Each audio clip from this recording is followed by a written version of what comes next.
భువిపై ఇల వైకుంఠం యాదగిరిగుట్ట లక్ష్మీనరసింహస్వామి పుణ్యక్షేత్రం. ప్రముఖ ఆధ్యాత్మిక కేంద్రంగా విరాజిల్లుతున్న ఈ ఆలయ సన్నిధికి వచ్చే భక్తుల సంఖ్యతో పాటు ఆదాయం కూడా గణనీయంగా పెరిగింది. తెలంగాణలో 200 కోట్లకు పైగా వార్షిక ఆదాయాన్ని సాధిస్తోన్న ఏకైక దివ్యక్షేత్రంగా యాదగిరిగుట్ట నిలిచింది.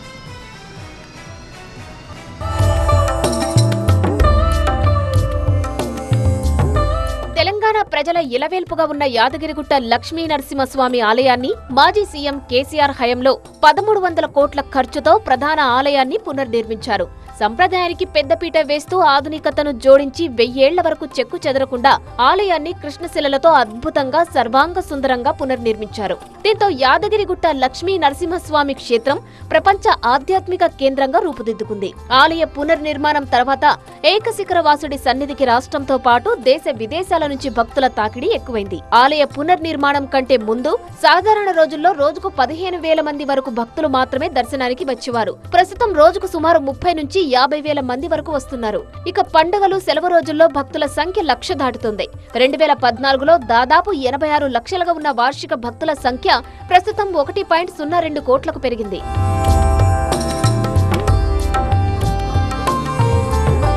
తిరుపతి వెంకటేశ్వర స్వామి లడ్డూ ప్రసాదం తర్వాత అత్యంత పవిత్రమైన ప్రసాదంగా యాదగిరిగుట్ట లడ్డూను భక్తులు భావిస్తుంటారు. దీంతో యాదగిరిగుట్ట లడ్డూకు క్రేజ్ ఏర్పడింది. సాధారణ రోజుల్లో సగటున 25 నుంచి 30,000 లడ్డూల విక్రయాలు జరుగుతున్నాయి. సెలవు రోజులు పర్వదినాల్లో 40 నుంచి 50,000 లడ్డూలను దేవస్థానం అమ్ముతోంది.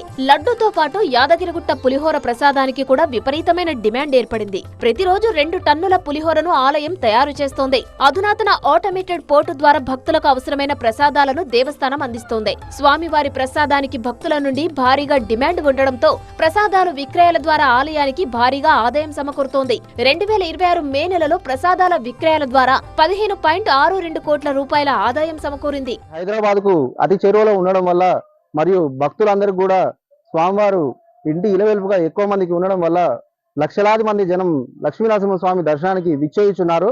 ఇక్కడ స్వామివారి దర్శనంతో పాటు మహాప్రసాదమైన లడ్డు పులిహోర వాటి విశిష్టత చాలా గొప్పది. లక్ష్మీనరసింహ స్వామి వారికి దేవస్థానానికి భక్తులు అధిక సంఖ్యలో రావడం అనేది చాలా సంతోషకరమైన విషయము. కోరిన కోరికలు తీరుస్తారు.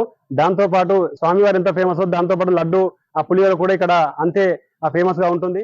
స్వామి సన్నిధికి వచ్చే భక్తుల సంఖ్యతో పాటు ఆదాయం కూడా గణనీయంగా పెరిగింది.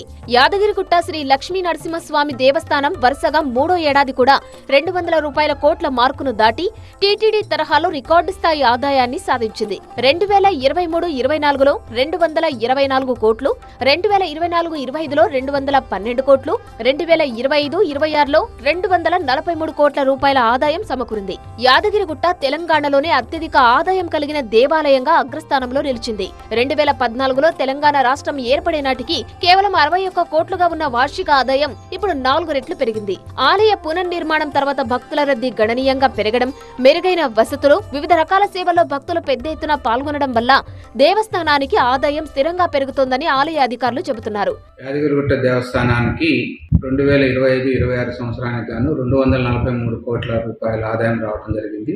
ఇది గత సంవత్సరంతో పోలిస్తే దాదాపు 30 కోట్ల రూపాయలు అధిక ఆదాయం రావడం జరిగింది. ఈ వేసవిలో ఒక రోజులో రికార్డు స్థాయిలో 1,15,000 మంది పైగా భక్తులు దర్శించుకోవడం జరిగింది.